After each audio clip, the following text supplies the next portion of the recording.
Run. Terrified, I faked a stomach cramp and fled to my parents' house to make a call. When my mother-in-law arrived home later, the scene that awaited her made her face turn pale. That morning, the sky was unusually gloomy. Dark, bruised clouds gathered over the city, promising a downpour. The air was heavy, as if weighing down the feet of pedestrians. My mother-in-law, Carol, had been up since dawn. The sound of her slippers shuffling back and forth, punctuated by the clatter of her tidying up, made it impossible for me to sleep in. Even though I'd been up late balancing the books for our business, Carol's voice boomed up the stairs, urging me to get dressed for the bank. "Clara, are you up yet? Hurry up, or we'll get stuck in a long line and be there all day." I dragged myself downstairs and saw Carol clutching a dark blue canvas duffel bag to her chest. Her hands were clenched around the straps as if she feared someone would snatch it. Inside that bag was our entire future. A neat $1 million in cash, bundled tightly in paper bands. It was the sweat and tears my husband and I had poured into our small custom furniture business over the last 5 years. It also included the $3,000 my parents had given me as a wedding gift, money I hadn't dared to touch. My husband, Ethan, was already dressed and sitting at the kitchen table. When he saw me, he stood up abruptly, grabbing his car keys. "You and Mom be careful, okay?" he said. "I have an early meeting with a supplier, so I can't take you. Call me when you're done, and I'll come pick you up." His eyes flickered away from mine for a second, but I just assumed he was preoccupied with work and didn't think much of it. During the entire Uber ride to the bank, Carol never loosened her grip on the bag. Every few minutes, she'd pat the outside, feeling the thickness of the cash stacks, her lips moving silently as she calculated interest rates. She turned to me, her voice so sweet it sent a slight shiver down my spine. "Clara, honey, I've been thinking, when we make the deposit, let's put the savings account in my name. Seniors often get preferential interest rates, much better than what they offer you young people." I frowned slightly, a vague sense of unease creeping over me. Most of this money was from my own hard work and our joint efforts. Was putting it in my mother-in-law's name a good idea? I gently declined. "I don't think that's necessary, Mom. It's better if it's in our names for business transactions. If the company needs capital quickly, it's faster to withdraw that way." "I wouldn't want to bother you with all the back and forth." Carol's face instantly darkened. The friendly demeanor vanished, replaced by open resentment. "What? Are you afraid I'm going to steal your money?" she snapped. "I'm holding it for this family. When I'm gone, it all goes to you and Ethan anyway. It's not like I can take it to the grave with me." At Liberty Trust Bank, the cool air conditioning made me shudder. It was quiet for a weekday, with only a few tellers working behind the thick glass partitions. Carol pulled me straight to teller window 3, where a woman in her early 30s with sharp features and her hair in a neat bun was stationed. Carol slammed the duffel bag onto the counter. "I'd like to open a 1-year certificate of deposit with this," she announced, her chin held high. "In my name." I was about to protest, but she had already slapped her driver's license on the counter. She shot me a look that was both a challenge and a command, and I hesitated. The teller, whose name tag read Grace, looked up at Carol. Then her eyes shifted to me, lingering for a moment longer than necessary. There was something in her gaze, part scrutiny, part sympathy. As Grace began feeding the bundles of cash into the counting machine, the whirring sound filled the tense silence. Suddenly, Carol clutched her stomach, her face contorting in pain. "Oh my goodness, my stomach!" she groaned. "That greasy breakfast this morning must be doing a number on me. Clara, you watch the money closely. I have to use the restroom." With that, she scurried toward the restrooms at the end of the hall, leaving me standing awkwardly at the counter, with our entire life savings being counted. I stood there, wringing my hands, unsure how to handle the situation without causing a scene. The moment Carol disappeared from view, the money counter stopped. Grace looked up, her eyes quickly scanning the lobby to ensure no one was watching. Then, with a swift movement, she pulled a small, folded piece of paper from under a stack of documents. She leaned forward, pushing the note through the slot in the glass and into my hand, which was resting on the counter. The action was lightning fast. Her voice was a mere whisper, but every word was crystal clear. "Don't ask questions. Take this and go. Now, run." I froze, my heart pounding against my ribs. My hand instinctively closed around the small piece of paper. An icy chill shot up my spine. Two stark words, scrawled in urgent handwriting, hit me like a physical blow. Run. This account is flagged. Below, it was a phone number. My heart hammered in my chest, threatening to burst. My breath came in ragged gasps. I looked up at Grace, but she had already returned to her professional demeanor, typing on her keyboard as if nothing had happened. Her eyes, however, darted nervously toward the restroom, a silent warning. My intuition screamed that I was caught in some terrible scheme, and if I didn't get out of there immediately, I would lose everything. Just then, I heard the shuffling of Carol's shoes from the hallway. She was on her way back. In that split second, my survival instinct took over. I clutched my own stomach, doubling over and letting out a theatrical cry. Ah! Oh, it hurts! Mom, my stomach hurts so bad! My shout echoed through the bank, causing the security guard and other customers to turn and stare. Carol rushed back, but instead of checking on me, her eyes first darted to the pile of money on the counter before she barked, "What is it now? You were fine a minute ago. Are you faking it to get out of this?" I squeezed out a few pained tears, my face a mask of agony. "No, I'm serious," I gasped. "It feels like I'm being stabbed. It might be my appendix. Mom, I need to go to the hospital, now." I leaned heavily against the counter, forcing my limbs to tremble and sweat to bead on my forehead, though it was a cold sweat of pure terror. Carol looked at me suspiciously, clicking her tongue in annoyance. "What a pain. We're almost done here. Can't you just sit and wait until I sign the papers?" Hearing the word sign, a wave of panic washed over me. If she signed, the money would officially be gone. I pushed myself upright, acting as if the pain was unbearable. I swatted her hand away. "I can't wait. I have to go to the ER right now. You stay here and deal with your money."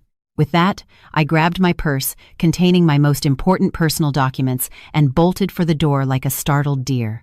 Carol stood there, stunned for a second, before she came to her senses and ran after me, yelling, "Hey, you get back here. We're not finished. Where are you going?" But I was already hailing a taxi that was pulling up to the curb. I jumped in, slammed the door, and immediately locked it. "The old South Side neighborhood, on Jefferson Avenue. Please, hurry!" I told the driver, my voice still shaking. I didn't dare go to our house, where Ethan was waiting. I didn't dare go to a hospital, fearing Carol would find me and make a scene. The only sanctuary I could think of was my parents' home, the last safe harbor I had. As the taxi pulled away, I saw Carol on the sidewalk, stomping her foot in fury, her face red with rage. Inside the car, I tried to calm myself. My hands, slick with sweat, gripped my phone. Trembling, I dialed the number from the note. After a few agonizingly long rings, someone picked up. A hushed, urgent voice came through the line. "Is this Clara? This is Grace. I'm in the supply closet." "Grace, what's going on?" I choked out. "Why did you tell me to run?" Her voice was laced with worry. "Listen carefully. The woman you were with, Carol, she came in yesterday. She set up an automatic ACH transfer. She requested that as soon as the $1 million deposit clears, the entire amount is to be immediately wired to an account under the name Vanessa Dubois. The order is pre-authorized. The second the money hits, it's gone." My ears were ringing. The world spun around me. Vanessa Dubois. The name was unfamiliar, but it carried a chilling finality. It was all a meticulously planned trap by my husband and mother-in-law to steal my money. They tricked me into bringing it to the bank, only to have it secretly funneled to someone else. Tears streamed down my face, hot and bitter.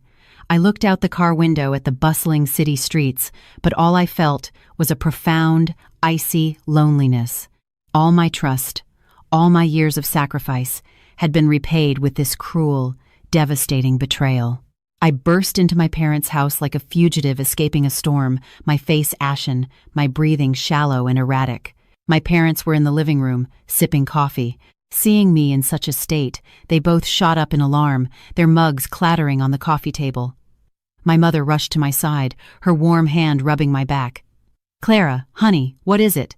Why are you here? You look like you've seen a ghost." Before I could explain, my phone vibrated violently in my purse. The ringtone was shrill and jarring. I glanced at the screen. "Ethan is less than 3, was flashing insistently. Below it, a notification showed 20 missed calls in the last 15 minutes.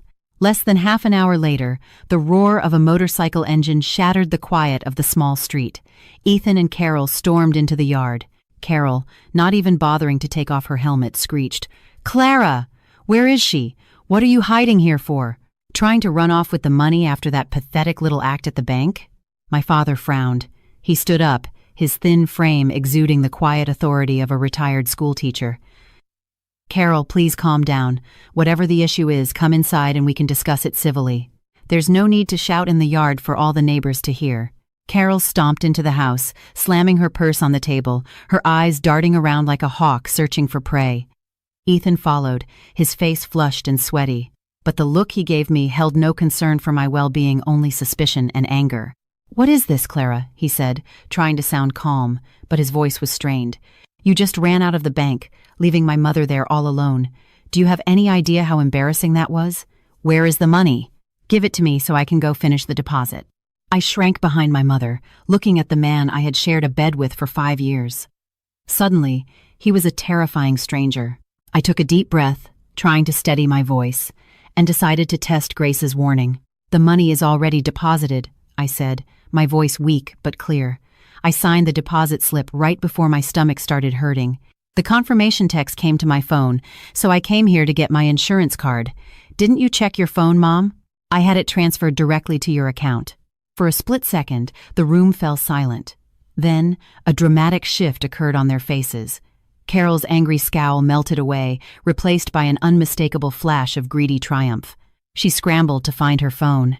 Ethan, equally eager, snatched it from her hand, his thumb swiping furiously across the screen to check for the transfer notification. A few seconds later, the smirk on his face vanished, replaced by a pale, rising fury. He whipped his head around to face me, his eyes blazing as if he wanted to devour me whole. "There's no notification," he snarled. "The account is empty. Who do you think you're fooling, Clara?"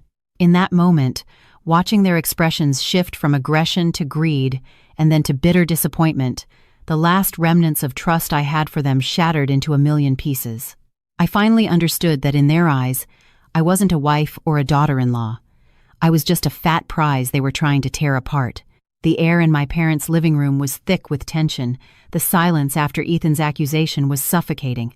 Just then, another vehicle screeched to a halt outside. Jessica, my sharp-tongued sister-in-law, burst in, still wearing sweatpants and a stained t-shirt, her hair a mess. The moment she saw me, she pointed a finger in my face, her voice high and piercing. "You have some nerve, Clara. Tricking my elderly mother at the bank and then trying to sneak off with the money to your parents' house? People as shameless as you are, a dime a dozen where I come from." Jessica lunged forward, trying to grab the purse I was clutching to my chest. Her aggressive, unrefined behavior made my mother gasp in horror. My father could no longer contain himself. He slammed his hand flat on the glass coffee table with a loud crack that made everyone jump. He shot to his feet, pointing a trembling finger toward the door, his voice booming with authority. "Is this a marketplace? This is my home. My daughter is unwell, and no one will lay a hand on her here. If you continue to cause a disturbance, I will call the police." My father's stern demeanor and unwavering resolve made the trio falter. Jessica recoiled, muttering curses under her breath as she retreated behind her mother. Seeing that intimidation wasn't working, Carol immediately switched to her well-rehearsed victim act. She collapsed into a chair, slapping her thighs dramatically as crocodile tears streamed down her face. "Oh, heaven help me! I've given my life to my children, worried about every little thing for them, and this is how my in-laws treat me? Like a thief?" she wailed. "I was just worried about Clara carrying all that cash. What if she dropped it or got robbed? It's our whole future." "It's not like I wanted it for myself," she sobbed while peeking through her fingers to gauge my parents' reactions, but was met only with cold silence and their deeply disappointed stares. Ethan, seeing his mother's over-the-top performance, stepped in to play the role of the reasonable husband. He approached me, his voice soft and placating, but his eyes never left my purse. "Come on, Clara. Mom was just worried about us. Give me the money. I'll take it home. You can stay here and rest for a few days until you feel better. I'm not mad at you." I looked into his eyes and saw the nauseating hypocrisy. I tightened my grip on my purse, struggling to keep my voice steady. "I'm really not feeling well. My blood pressure has dropped. I'm dizzy. The money, I've put it somewhere safe. You should just go home. When I'm better, I'll handle it. Please don't push me. I feel like I'm going to pass out." My mother, seeing my genuinely pale face a result of fear and stress, quickly stepped in and helped me to the guest room. She turned back to them, her voice firm. "You all need to leave and let her rest. Their finances are their own business to sort out. We won't interfere, but we will not allow anyone to bully our daughter in our own home." Faced with my parents' resolute stance, the three of them reluctantly got up to leave. Before walking out, Ethan shot me a menacing look and whispered, just loud enough for me to hear, "You'd better think this through, Clara. Don't make me play rough." The sound of their vehicles faded, restoring quiet to the house. But inside me, a much larger storm was just beginning to brew, fierce and destructive. That night, long after my parents were asleep, I lay awake, tossing and turning. The image of that crumpled note with the word "run" haunted me. I quietly got up, changed into dark clothes, and slipped out the back door like a fugitive in my own life. The meeting spot was a small, dimly lit coffee shop tucked away in a quiet alley where the faint glow of a streetlight wasn't enough to clearly see faces. The damp air from the afternoon's rain added to the mysterious atmosphere. I sat huddled in a corner, my hands wrapped around a hot tea, but a chill ran deep in my bones. I watched the door nervously, terrified of being spotted by my in-laws. A few minutes later, a woman in a raincoat and a face mask walked in. She scanned the room and then headed straight for my table.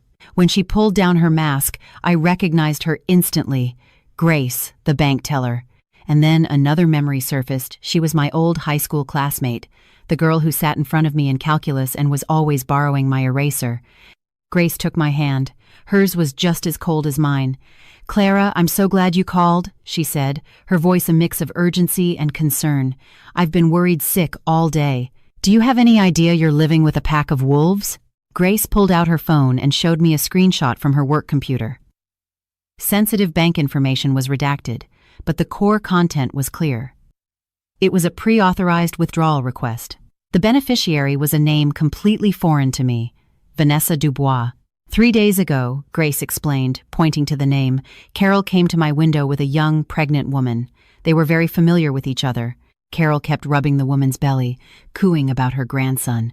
They set up this transfer, claiming it was to send money to their daughter-in-law for prenatal care. I assumed the pregnant woman was you.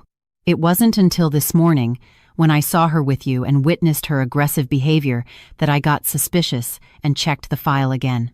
The name Vanessa Dubois echoed in my mind like a thunderclap. I had never heard Ethan mention her, but my intuition told me she was the key to this whole nightmare. Grace's voice dropped, filled with sympathy. "I've been in this business a long time, Clara. I know an asset-stripping scheme when I see one. Their plan was flawless. The moment that money hit a savings account in Carol's name, the system would have automatically swept it into Vanessa's account. By the time you realized what happened, it would be too late. Legally, you'd have no recourse because the account was in her name. She could give her money to whomever she wanted. You would have lost that $1 million in the blink of an eye." I sat there, stunned into silence, hot tears finally spilling over and tracing salty paths down my cheeks. So Carol's nagging and Ethan's feigned concern were all part of an elaborate play to strip me of everything before kicking me to the curb. That $1 million wasn't just money. It was our sweat, our trust, the entire future I had been building for our family. Grace squeezed my hand gently. "Clara, you need to stay calm." I overheard them talking. "I think this Vanessa woman is the head accountant at your husband's company.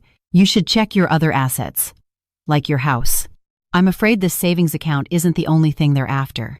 Grace's warning was like a bucket of ice water to the face, shocking me out of my grief. Her words echoed in my ears all the way home. Check your other assets.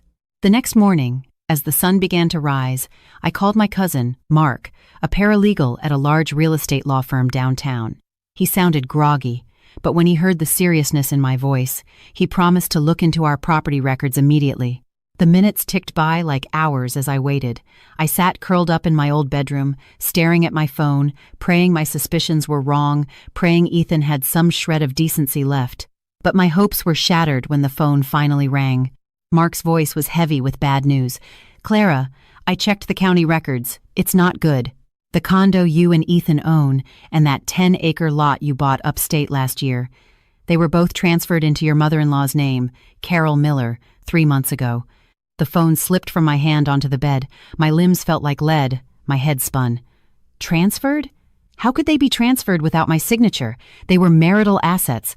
Then, a memory from 3 months ago flooded back, a slow-motion film of my own gullibility. Ethan had come home with a thick stack of documents, a wide grin on his face. "Honey," he'd said, his voice dripping with sweetness, "the company needs to increase its line of credit to import a huge shipment of lumber. The bank just needs us to finalize some paperwork and get the properties reappraised. Can you sign here for me? I need to get these filed before they close."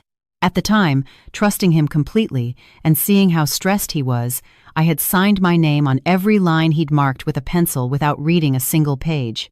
I let out a bitter laugh, tears of self-loathing streaming down my face. I was laughing at my own pathetic naivety.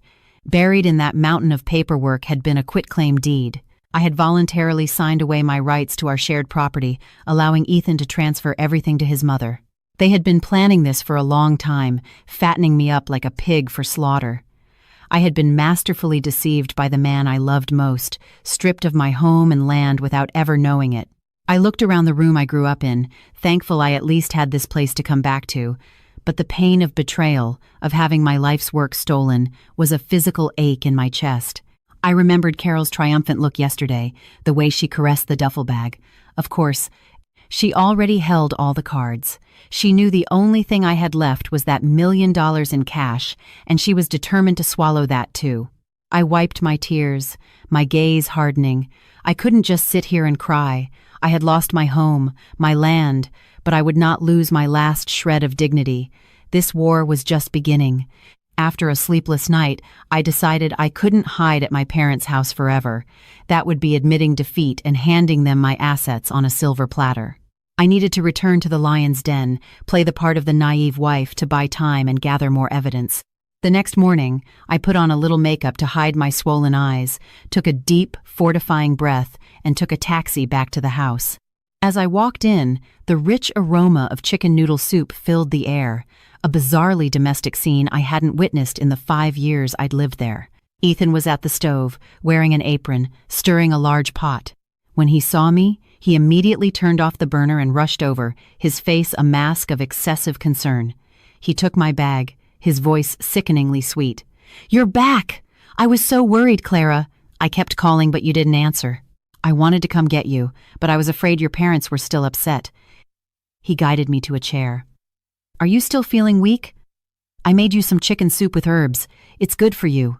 I looked at this man, who just yesterday had glared at me with rage and suspicion, now performing a 180-degree turn. I fought back a wave of nausea and managed a weak smile. "I'm better now. I think it was just low blood pressure and stress. Please don't be mad at me." Ethan helped me to the sofa and placed a steaming bowl of soup in front of me. "A husband and wife don't get mad at each other," he cooed, blowing on a spoonful. "Mom was a little hot-headed yesterday, but you know how older people are. They worry. Don't hold it against her. The money is ours no matter where it is, right? Whether she holds it or you do, it's all the same." He was already steering the conversation back to the main point. His hand rested on my shoulder, rubbing it gently, but I could feel the calculation in his touch. I kept my head down, pretending to eat the soup, which tasted as bitter as poison. After I finished, Ethan sat closer. "So," he whispered, "that $1 million you brought back, why don't we go deposit it now? The business really needs the working capital for that lumber order. It's not safe keeping that much cash in the house." I knew it. All this kindness was contingent on that money. I set the spoon down and sighed, putting on a look of deep regret. "Oh, shoot. I completely forgot to tell you. Yesterday, on my way to my parents', I was so scared, carrying that much cash, that I stopped at an ATM near their place and deposited it all into my personal account." Ethan's face fell, but he quickly forced a smile. "Oh, well, that's fine. A wire transfer is even faster. Can you transfer it to the company account now? We really need it." I shook my head, looking miserable.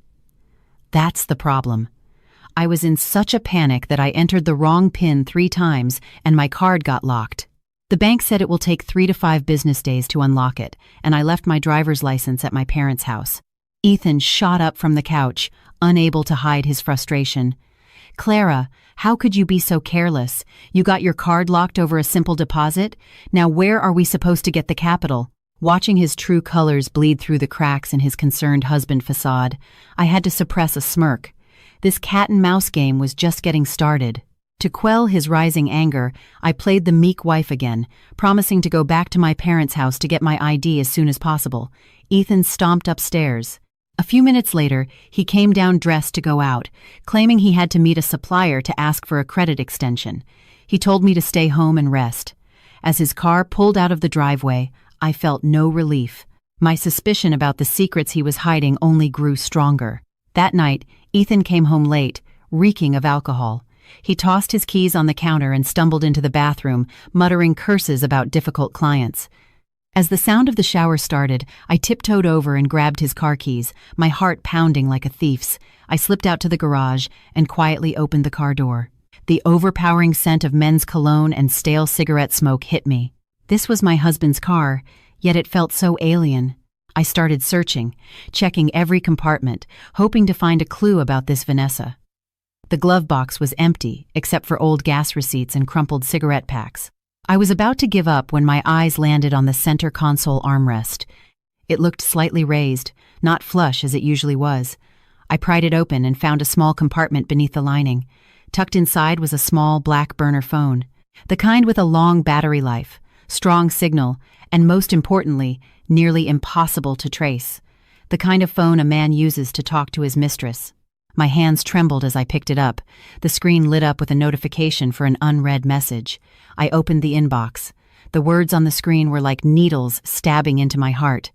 The sender was saved as V is less than 3. The messages were so crude and brazen, it was hard to believe. "Honey, did you get the $1 million from that old hag yet?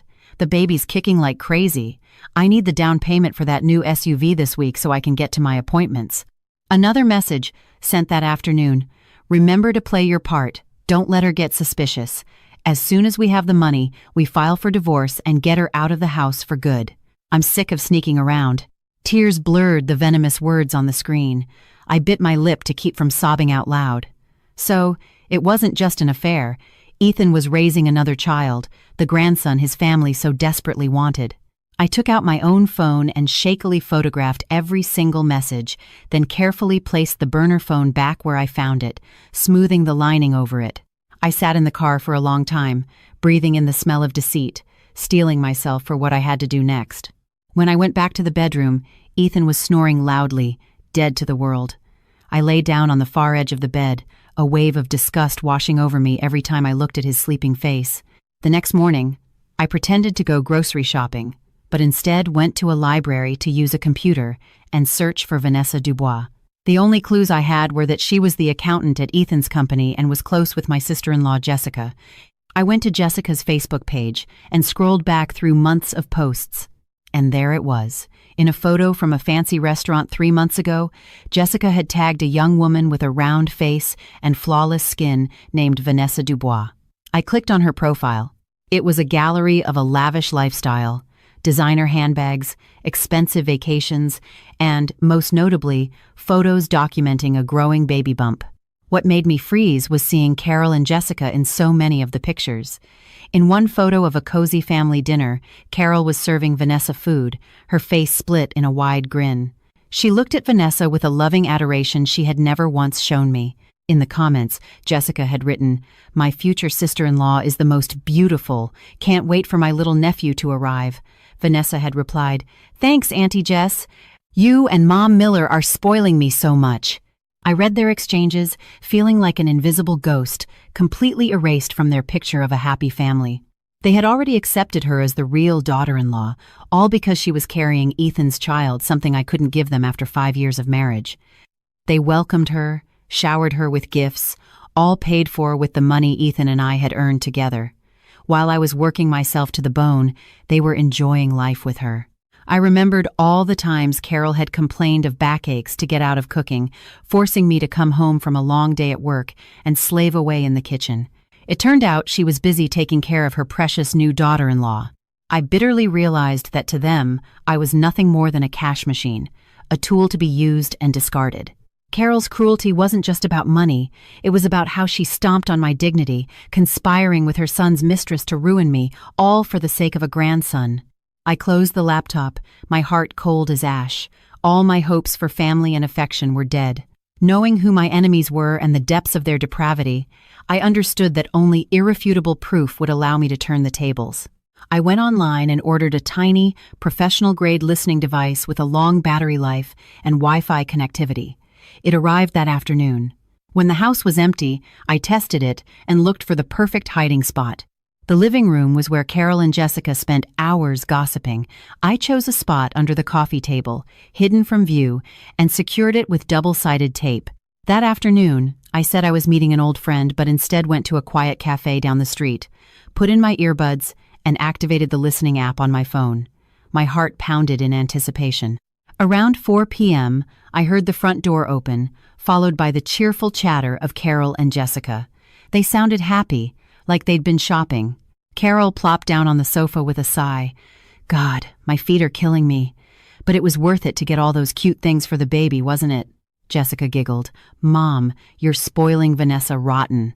By the way, Clara still hasn't coughed up the money. She keeps making excuses. You don't think she suspects something, do you? Carol's voice, sharp and dripping with contempt, crackled through my earbuds. Suspect what? That girl is an idiot. I know her type. She worships the ground Ethan walks on. A few sweet words from him and she'll do anything. She's just being stingy, trying to hold on to it for a bit. She paused. You tell Ethan to keep up the pressure. As soon as we get that million, I'll pick a fight with her, accuse her of being disrespectful, and throw her out.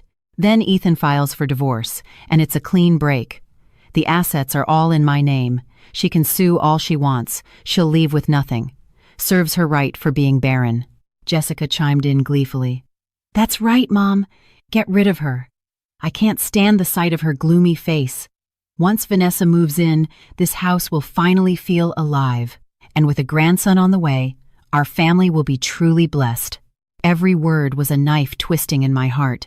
I clenched my fists so tightly my nails dug into my palms.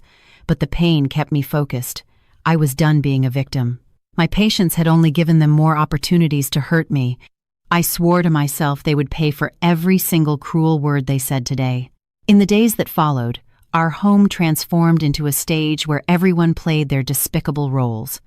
I buried my pain and wore my usual mask of a submissive wife, waiting for the right moment. And then, the final actress in this tragic comedy made her entrance. One Saturday morning, the doorbell rang. Ethan rushed to open it with uncharacteristic enthusiasm. A young, heavily made-up woman walked in, dressed in a stylish maternity dress that couldn't hide her prominent baby bump. Clara, Ethan said, his tone shockingly casual. This is Vanessa, our company's new head accountant. She's here to go over some year-end tax figures and wanted to say hi to Mom. I looked at the woman, the same one from the secret phone. She scanned me from head to toe with an expression of pity mixed with contempt, then offered a sickly sweet smile. Hi, Clara. I've heard so much about you from Ethan and Mrs. Miller. What disgusted me most was Carol's reaction. The woman who constantly complained about aches and pains suddenly moved with surprising agility. She rushed to help Vanessa to the sofa, fluffing pillows behind her back. Oh, you poor thing, working so hard while you're pregnant. Be careful you don't overdo it, she cooed, peeling an orange and handing a slice directly to Vanessa. She stared at Vanessa's belly with an undisguised longing, a look she had never given me in 5 years. Vanessa took the orange, casually brushing her hair back to reveal a faint lipstick smudge on the collar of Ethan's shirt. It was a mark I was sure she'd planted just before walking in. You're too kind, Mrs. Miller, she said, her voice dripping with false modesty. It reminds me of what my own mother always says. A woman who can't bear children is like a dead tree in the house, just taking up space. Being pregnant is tiring, but when I think about giving this family an heir, it's all worth it. Her words were a poisoned dart aimed directly at my infertility struggles. I sat across from them, clenching my fists to stop them from shaking. I watched their twisted performance of a happy family, doting mother-in-law, caring husband, pregnant mistress, while I, the legal wife, was made to feel like an unwanted piece of furniture. I stood up, mumbling an excuse about making tea to hide my tear-filled eyes. But any lingering feelings of submission had died. They dared to bring his mistress into my home, to humiliate me under my own roof. They would soon regret underestimating me. Vanessa's appearance seemed to accelerate my in-laws' greed. They were done waiting. That evening, as I was washing dishes, I heard a loud thud from the living room, followed by Ethan's frantic shouting. I ran out to find Carol sprawled on the floor, clutching her chest, gasping for air, her face a mask of agony. Ethan was beside her, rubbing her chest. "Clara, what are you standing there for? Mom's having a heart attack. Get the smelling salts." I ran to get them, but my mind was racing. Carol had mild high blood pressure, but never a heart condition this severe, and she had been perfectly healthy just that morning while fawning over Vanessa. Ethan helped her up, his voice thick with manufactured panic. "Mom, hang in there. You must have gotten sick worrying about the money. Clara, we have to get her to the hospital for heart surgery immediately. The doctor said it could cost up to $1 million. Carol moaned, her eyes cracking open to glare at me. "I'm dying. My chest is going to explode. Where will we get the money? Just let me die and be done with it." It was a blatant, pathetic attempt to pressure me into giving them the money to save her life. The old me would have panicked and handed it all over, but the new me saw right through them. Calmly, I took out my phone. Instead of opening my banking app, I dialed 911. Ethan saw what I was doing and panicked. "Who are you calling? Just give me the money so I can get a taxi to a private hospital. By the time an ambulance gets here, she'll be dead." I looked him straight in the eye, my voice cold. "She's in critical condition. A taxi would be too dangerous. An ambulance has paramedics and equipment. They can treat her on the spot. Her life is what's most important. We'll worry about the money later." 15 minutes later, the wail of a siren filled the street. 2 paramedics rushed in with a stretcher. They immediately took Carol's blood pressure and listened to her heart and lungs. Carol, trapped in her own lie, continued to moan, but the sweat on her brow was from fear, not pain. The young paramedic removed his stethoscope, a puzzled look on his face. "This is strange," he said, looking at the readings. "Her blood pressure is slightly elevated, likely from stress, but her heart rhythm and breathing are perfectly normal. There are no signs of a heart attack or acute cardiac failure. It seems to be a mild case of vertigo. She just needs to lie down and rest. No hospital visit is necessary." The paramedic's diagnosis was a slap in the face to Ethan and Carol. Ethan stood there, dumbfounded, his face turning beet red with humiliation. Carol immediately stopped moaning. She sat up, coughing awkwardly to cover her embarrassment. "Oh, is that so? I really thought I was a goner. I must have worried myself sick." I looked at them and allowed myself a small, internal smirk. Their clumsy performance had ended in a humiliating failure. After the fake heart attack fiasco, the atmosphere in the house became incredibly tense. Knowing they couldn't trick me with health scares, they resorted to psychological warfare, cold shoulders and suffocating silence. I knew I was running out of time. I needed to keep them placated for a few more days while my father's lawyer finalized the lawsuit and filed for an asset freeze. I decided to dangle a piece of bait. I knew they couldn't resist a piece of poison-laced candy. That evening, I knocked on Carol's door. She was counting her jewelry and quickly hid it when I entered, her face sour. I approached her, bowing my head in feigned remorse. "Mom, I've been thinking. The doctor said your high blood pressure is from stress, and I feel terrible. Money isn't everything. Family is what's important." I pulled a blue savings passbook from my pocket and placed it on the table in front of her. It was in my name, with a balance of exactly $1 million. Carol's eyes lit up like high beams. She snatched the passbook, flipping through the pages, her trembling fingers stroking the numbers as if they were sacred relics. Her attitude shifted instantly. She grinned from ear to ear. "There now." I knew my daughter-in-law was a good, sensible girl. "This is the right decision, Clara. I'm just holding this for you and Ethan's future. What would an old woman like me do with $1 million? She clutched the book to her chest like a precious treasure. Ethan, who had been watching from the doorway, let out a sigh of relief. He walked in and patted my shoulder. "You're the best, honey. You did the right thing." I nodded meekly and left the room, a cold smile playing on my lips. What they didn't know was that the passbook was worthless. That morning, I had gone to the bank, reported the original lost, and had a new one issued with a new account number. As per bank policy, the moment the old passbook was reported lost, it was rendered invalid for any transactions. The money was safe. They were celebrating over a dud. Their greed had blinded them to the possibility that their docile daughter-in-law had finally learned to fight back. With the useless passbook in hand, my in-laws let their guards down completely, revealing their true natures faster than I could have imagined. Vanessa started coming over more frequently, no longer a guest, but strutting around as if she owned the place.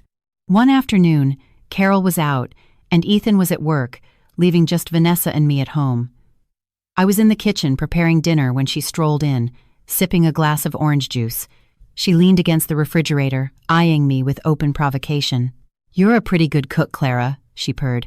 "I can see why Ethan said it might be worth keeping you around as a maid. Saves money on hiring help."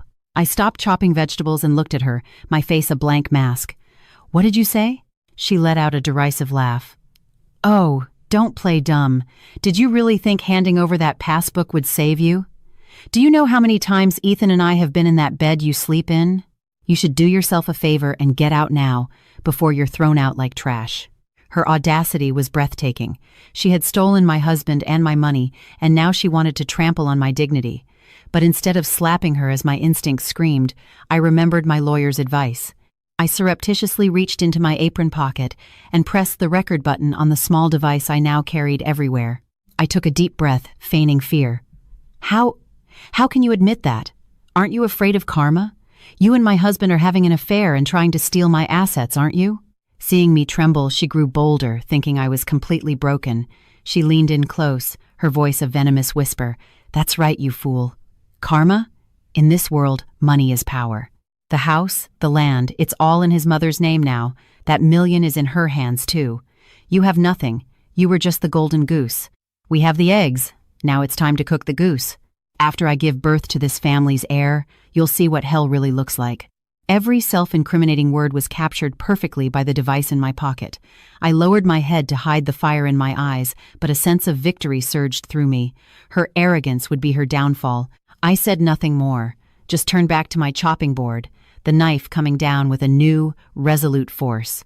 With the recording in my possession, I knew I couldn't fight this battle alone.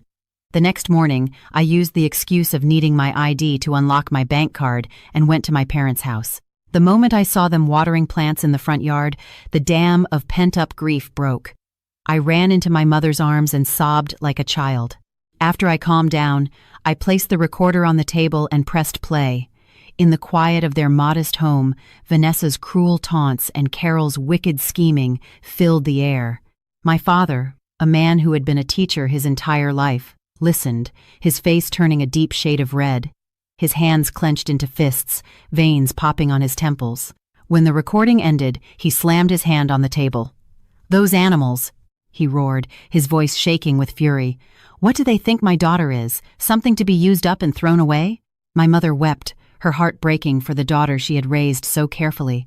"Clara, come home," she pleaded. "Leave that house. We may not be rich, but we won't let you starve. Those people will destroy you." I looked at my parents, my heart aching, but my resolve was firm. If I left now, I'd lose everything. "Don't worry," I said, my voice steady. "I'm not going to let them win. I've lost my home, my land, and my youth to that family. I'm going to get it all back. Dad, I need your help." My father's anger transformed into determination. "Anything, Clara. I'll sell this house if I have to hire the best lawyer for you. We will fight them." I leaned in and whispered my plan for Carol's upcoming 70th birthday party, the trap I would set to expose them in front of everyone. Returning to the house, armed with photocopies of my ID to keep up the charade, I was met with renewed warmth. Believing the million was as good as theirs, they dropped their guard and focused all their energy on Carol's milestone birthday party. Invitations were printed on gaudy, gold-embossed cardstock and sent to everyone they knew, relatives, neighbors, Ethan's business partners. Carol wanted to show off her son's success, and more importantly, to officially introduce Vanessa to society. At dinner one night, Carol announced, "Clara, for my party, I'm planning a huge celebration. I want to invite Vanessa too. After all, she's been such a help to Ethan's business, and she's pregnant. We need to show our gratitude." I kept my eyes on my plate. "Whatever you think is best, Mom." Ethan saw my compliance and shot his mother a triumphant look. A few days before the party, Ethan tossed a bundle of fabric at me. It was an old, frumpy, purple polyester dress that Carol hadn't worn in a decade. "Wear this," he ordered. "We'll have important guests. I don't want you showing off in some flashy dress. And on the day of the party, you stay in the kitchen and supervise the caterers. Don't come out and mingle. You're so clumsy, you'd probably drop something and embarrass me." I held the dress, the smell of mothballs stinging my nose. He wanted to hide me away like a dirty secret to make room for his glamorous mistress. He wanted to turn me into a servant in my own home. He had no idea how ludicrous he sounded. "Of course, Ethan," I said, nodding obediently. "I'll make sure to fulfill my duties." My duty, I thought, to bring the curtain down on their entire charade. In the days leading up to the party, the house was a whirlwind of activity. While they were busy with decorations and fittings, I was quietly preparing for my own main event. I met with my father's lawyer friend, Leo, and finalized the lawsuit. "Clara," he said, looking over the evidence, "this is more than enough to put them away, or at least bankrupt them. I've already filed for an emergency asset freeze. The court will serve the papers the Monday after the party. They won't be able to move a dime." I also secretly hired a professional AV team, telling Ethan I wanted a large LED screen to play a slideshow of family photos as a surprise for his mother. He was thrilled, praising my thoughtfulness. He didn't know the screen wasn't for family photos, but for the premiere of a blockbuster film about his family's true face. I edited the recordings and messages into a single, damning video, ready to be played. The night before the party, I lay in bed next to Ethan's snoring form, feeling preternaturally calm. The tears were gone, replaced by the cold patience of a hunter waiting for the trap to spring. "Enjoy your last peaceful sleep," I thought, "because tomorrow you will wake up in a nightmare of your own making." Sunday morning, the neighborhood was blasted with loud music from our house. A grand arch of flowers stood at the entrance, and a large marquee tent covered the entire backyard. Carol, dressed in a gaudy red velvet gown and dripping in gold jewelry, my wedding jewelry, which she had borrowed and never returned, greeted guests with a beaming smile. Vanessa arrived around noon, stepping out of a luxury car in a pristine white maternity dress. Carol rushed to greet her like royalty. Ethan stood beside her, looking at her with undisguised adoration, the two of them whispering and laughing, completely ignoring my existence. And me? Just as planned, I was in the kitchen, wearing the old purple dress, sweat plastering my hair to my forehead as I directed the catering staff. Ethan would occasionally storm in, not to see if I was okay, but to yell, "Why is the food so slow? Get it out there. Don't you dare embarrass me in front of my guests." I bit my tongue and nodded, my hands clenching so hard I nearly crushed the vegetables I was washing. "Yell all you want," I thought. "This is the last time you will ever speak to me like that." The MC's voice boomed from the backyard. "Ladies and gentlemen, it's time for the main event. Please welcome the Miller family to the stage." Ethan adjusted his tie. "You stay down here," he hissed at me. "Don't you dare show your face." He turned and walked away, leaving me among the dirty dishes. But he was wrong. I ripped off my apron, threw it in a corner, and pulled out the small remote for the LED screen. The music swelled as I slipped out a side door and stood in the shadows, watching the brightly lit stage where the people who had ruined my life were soaking in the applause. Ethan took the microphone, his face flushed with wine and excitement. Carol sat on a velvet throne-like chair, fanning herself, beaming as people praised her wonderful son. "Thank you all for coming to celebrate my mother's 70th birthday," Ethan began. "I wouldn't be where I am today without her, but I also have to thank a very special person, a true savior." He gestured toward Vanessa. "This is Vanessa, our head accountant and my guardian angel. When our business was struggling, she stood by my side. My mother loves her like a daughter. And soon, our family will be receiving a priceless gift from her, the next generation to carry the Miller family name." A murmur went through the crowd as all eyes turned to Vanessa and her swollen belly. She blushed demurely, but a triumphant smirk played on her lips. Carol took the microphone next. "It's true," she said, her voice thick with emotion. "I have been blessed. This family has struggled with certain issues for years. My daughter-in-law. Well, let's not dwell on sad things. I thought I would go to my grave without ever holding a grandchild, but heaven has smiled upon me." Their words cut through me. They had publicly erased me, denied my 5 years of sacrifice. In their eyes, I was a failure, a barren tree to be cut down. I looked at my shabby dress, then at Vanessa's designer gown. The cruel contrast ignited the last of my resolve. I held the remote tightly and walked purposefully toward the stage. My sudden appearance from the wings, disheveled and in my drab dress, brought the chatter to a halt. Ethan's face went from celebratory to furious. "What are you doing?" "Security! Get her off the stage!" he roared. But my cousins, planted in the audience by my father, formed a human wall, blocking anyone from reaching me. I snatched the microphone from the stunned MC. "Good evening, everyone." My voice rang out, no longer timid but sharp and clear. "I am Clara, Carol's daughter-in-law and Ethan's wife. For my mother-in-law's birthday, I too have a special gift I'd like to share with the whole family." Before Ethan could react, I pressed a button on the remote. The giant LED screen behind the stage flickered, and the festive slideshow was replaced by a video shot from under their living room coffee table. The sound boomed through the speakers. "That girl is an idiot," Carol's voice snarled. "Once she gives us the million, I'll find an excuse and throw her out. The assets are all in my name. She'll leave with nothing." Then Ethan's voice. "Don't worry, Mom. Vanessa's getting impatient. We need to get rid of that barren cow as soon as possible. I'm sick of looking at her miserable face." A collective gasp went through the crowd. The party went dead silent. Guests stared from the screen to the people on stage, their faces a mixture of shock and disgust. Carol's face was ashen. Vanessa shrank behind Ethan. I stood there, watching their world crumble, feeling not joy, but a profound sadness for the depths of their depravity. The video ended. The whispers began, growing into a roar of condemnation. But I wasn't finished. I clicked the remote again. Bank statements filled the screen, every transaction highlighted. "This is the savior my husband spoke of," I announced, my voice trembling with emotion. "A savior who received $100,000 a month in living expenses from our company account. A savior who received a $200,000 wire transfer for a condo down payment the same week I had to sell my wedding jewelry to keep the business afloat." I pointed to a line item highlighted in red, "Wire transfer. Car for V is less than 3. This was my money, my sleepless nights, my skipped meals, and they used it to fund their affair." I turned to Carol. "Mom, do you remember when my own mother needed surgery, and I asked Ethan for $500 for the hospital bill? He said the company was broke. That same day, he transferred $5,000 to Vanessa for a spa day. Where was your conscience?" An older man in the crowd, a great uncle, stood up, shaking with rage. "This is a disgrace. This family, pretending to be so righteous, is rotten to the core." Ethan was frozen, sweat pouring down his face.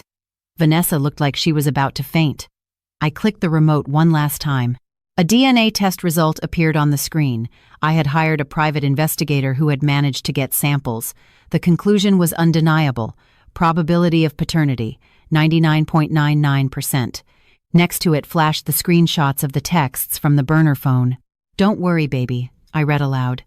"Once we get the last million from her, I'll kick her out. No point in feeding a hen that can't lay eggs."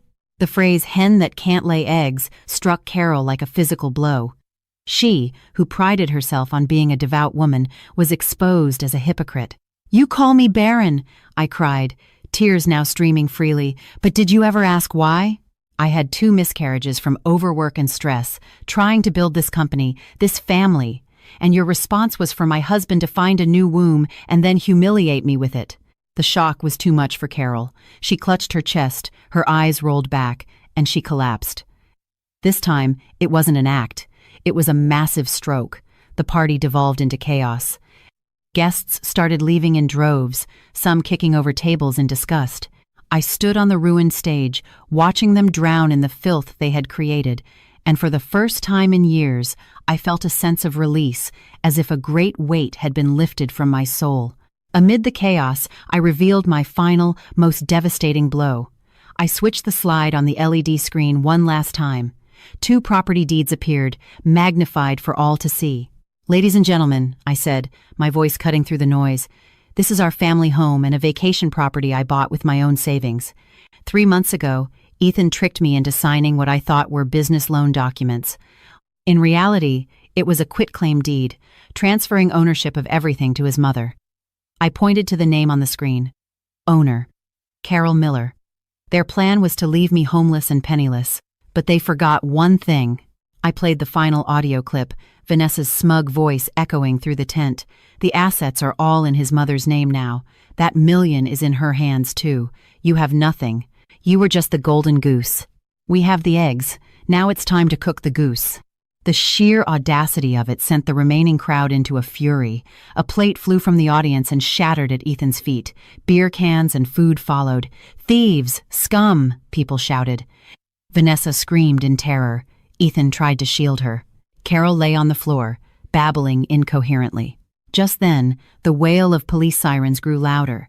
The tent flaps parted, and my lawyer, Leo, walked in, flanked by 2 uniformed police officers. He strode to the stage, holding a thick file. "I am Leo Martinez, legal counsel for Miss Clara Evans," he announced, his voice commanding silence. "I am here with officers of the law to serve a court order." He held up a document with an official seal. "This is an emergency injunction, freezing all assets, bank accounts, and real estate registered to Carol Miller and Ethan Miller, pending an investigation into fraudulent conveyance and conspiracy to commit fraud." Ethan's legs gave out. "Freeze? You can't do that," he stammered. "The law can," Leo replied sternly. "We have irrefutable evidence that you and your mother conspired to illegally transfer marital assets." The police officers stepped forward to take Ethan and Carol's statements. The sight of the uniforms was the final straw for Carol. Her eyes went wide. A gurgling sound escaped her lips, and she began to convulse. This time, it was real. The paramedics who had been called for the commotion now had a genuine patient. As Carol was wheeled out on a stretcher, her gaudy red dress stained and torn, Ethan was escorted away by the police for questioning. His hands were cuffed behind his back, a final, humiliating end to his reign of deceit. Vanessa, seeing her meal ticket gone, tried to sneak out the back, but she was cornered by my aunts. "Where do you think you're going?" one of them snapped, grabbing her by the arm. "You destroy a family and think you can just walk away?" Vanessa burst into tears, her arrogance gone. "Please, let me go," she begged, falling to her knees. "It was Ethan. He seduced me. I'm pregnant. Have mercy." I walked over and looked down at her. "You had no mercy when you were plotting to take everything from me. The baby is innocent, but having a mother like you is its greatest misfortune." I asked my relatives to make sure she didn't leave before the police could speak with her. Then, I quietly went inside and packed a small bag. The house, once a home, now felt like a cold, contaminated tomb. I walked out the front gate. The afternoon sun was setting, casting a long, solitary shadow behind me. I had destroyed a family, yes, but it was a necessary demolition to build my own life on a foundation of truth. 3 days later, Ethan was released on bail. He showed up at my parents' house in a downpour, looking like a wreck. He fell to his knees in the mud outside the gate, wailing my name. "Clara, I was wrong. Please, forgive me." "She put a spell on me. My mother forced me. I still love you."